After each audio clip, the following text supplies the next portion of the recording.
Before we get into news and so forth, this hurricane is a massive disaster. Now, I'm no hurricane expert or historian, and I don't pretend to play one.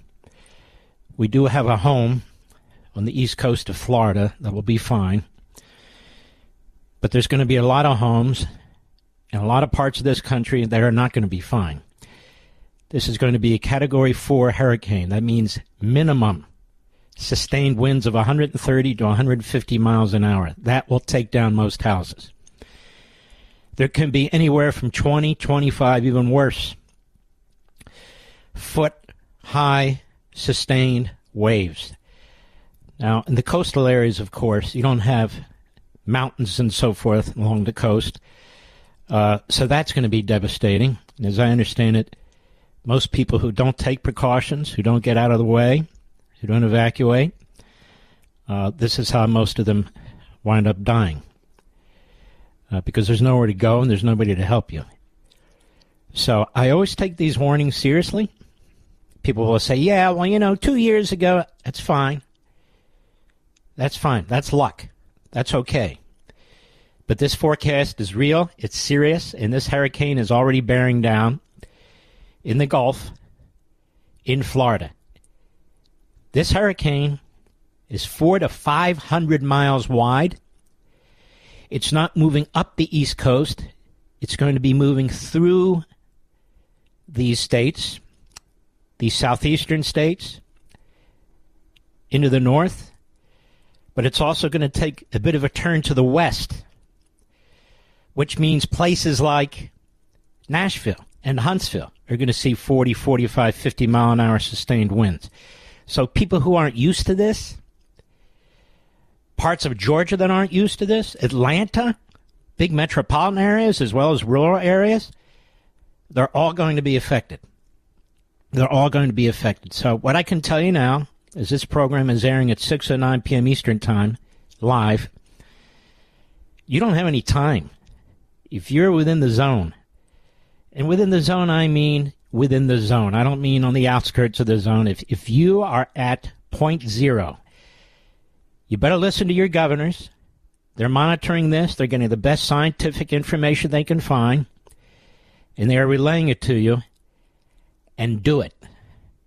And do it, because nothing is more important than saving your lives. And this is a big damn hurricane. The other thing that comes out of hurricanes are tornadoes. There's no way to prepare for a tornado. But they're devastating. They're a disaster. But I can tell you, sustained winds of 130 to 150 miles an hour, that is an everlasting, really, tornado. So that's how bad this is. So I just want to point that out. I want people to know that we are thinking about them. We are praying for them. This has to be a horrendous experience. Some people have been through it before, unfortunately. Some people never before. Some people who've moved into these areas in the last year or two are not used to it. Some of you folks who live in these other areas where you're going to get hit, even if you don't get a direct hit, you won't be used to it. Just use your noggin. Use your survival skills. And even if you're in an area where you don't have to evacuate, bring all the stuff that flies around inside and stick it in the garage and so forth. But whatever you do, and I could just tell you from my own experience, we find the spot in the house that is the least vulnerable. Away from any windows, away from any exterior doors, where there's more foundational material, whether it's cinder blocks or whether it's poured cement or whatever it is. And I can tell you in our house in Virginia exactly where that is. And our house in Florida is built like a pillbox. I've had people say to me, so why don't you hang out there during a hurricane, a 2, 3, I get the hell out of there. I'm not looking to survive a hurricane. I want the house to survive a hurricane. But we're still flesh and blood. So you don't need any lectures from me. Just do it smart. Because once this thing really bears down, you're going to have no choice. And God knows. God knows what will happen. Only He knows. There's a lot going on, ladies and gentlemen. In New York, the mayor has been indicted. I read this indictment. It's almost 60 pages long. I'm very perplexed by this indictment. You've probably heard others talk about this too. I try not to listen to others. I try and make my own conclusions. A lot of these charges are just ridiculous. Several of them passed the statute of limitations that involved this mayor before he was mayor. Go all the way back to 2017. An upgrade in a flight. Bribery where there's no quid pro quo. So to me, I call that immediately piling on. I don't trust federal prosecutors anymore. I just don't, given what Trump's been through. Now, there's other more substantive charges in this indictment involving foreign monies and so forth, but even where they point that out, they don't point it out in a way where it's a slam dunk. And again, they seem to balloon the numbers to millions and millions of dollars. I don't see that demonstrated in this indictment. And so we shall see. It could be that Eric Adams is the biggest crook. It could be that he's not. It could be that maybe he is a little, maybe he is kinda. I don't know. I just don't know. Now, I don't think Biden's behind it, but it would not surprise me if the leadership of the Department of Justice is behind it. Why, Mark? It's the most radical Marxist leadership in the Department of Justice in American history. Every one of those assistant attorneys general slots, and I am familiar with every damn one of them, is filled with the most radical extremists imaginable. And when AOC is immediately demanding that this mayor resign so he can be replaced with one of her acolytes, another Marxist radical kook. Well, are Marxist radical kooks that are filling the senior levels of the Department of Injustice. Again, I don't need to speculate. Time will tell how this works out. But that's my first take. I draw no conclusions. But I must say, when I watched this press conference by this U.S. attorney, and he was laying it out, and then when I read the bill of particulars, I said, well, this doesn't really mesh. And so I just don't trust these people. And I'm not a big fan of Eric Adams. He didn't mean anything to me. Nothing. So we'll see. Now, ladies and gentlemen, there's a lot going on. I noticed today that a lot of time was spent by Biden and Harris with Zelensky. Now, unlike some conservatives, I don't dislike Zelensky. I think he made a real boneheaded mistake this week going to Pennsylvania, kissing ass to the Democrat Party, because I think he feels that this is the only place where he'll get support. It's not true. He can get support, but it doesn't mean he'll get the kind of money without limitation that he's getting now. But it does mean that he'll get a president in Donald Trump who will do what he can to try and end the violence that's taking place. That should be a good thing. And we know Trump by now. We have 4 years of experience with Trump. He doesn't suffer fools. He doesn't roll over. He's not an isolationist. He's not pro-Russia any more than he's pro-Iran or pro-communist China or pro-North Korea.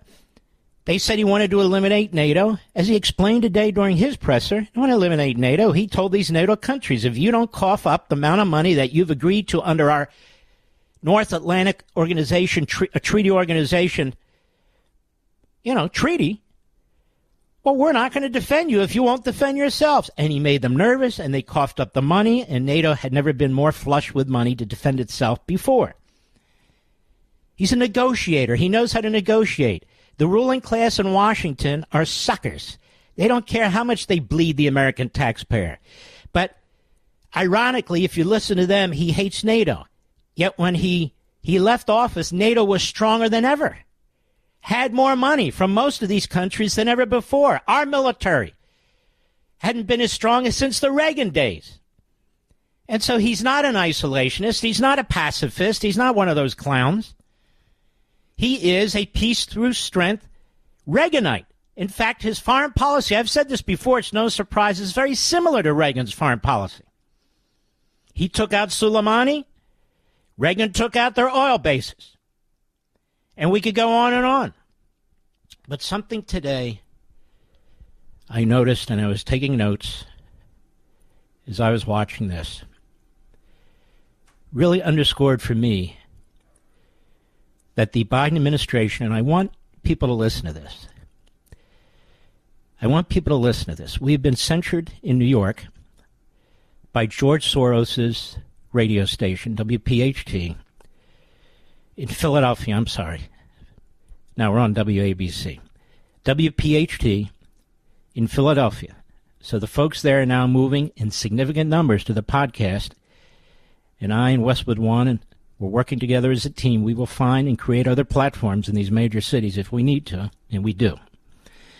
But that's not the point. The point is, this is the Soros strategy. 1 month before the election. Because I want to communicate to the whole country, but particularly American Jews, that you have been suckers to the Democrat Party. You've been suckers to Biden and Harris. You've been suckers to the New York Times that covered up the Holocaust, and Thomas Friedman that undermines the state of Israel. You've been suckers to oligarchs, some of whom are Jewish, some of whom are not. The Democrat Party does not support Israel. And there's new polling out that was provided to me by David Milstein and Josh Hammer. Separate occasions that shows that so many in the Democratic Party support, quote-unquote, the Palestinians against Israel. The numbers are frightening. Overwhelmingly, the Republicans and the Republican Party supports Israel over the so-called Palestinians. There is simply no question about this anymore. Hamas front groups like CARE, their home is in the Democrat Party. Tlaib, Omar, AOC, all the active, outspoken Islamists, Marxists, River to the Sea crowd, they're all Democrats.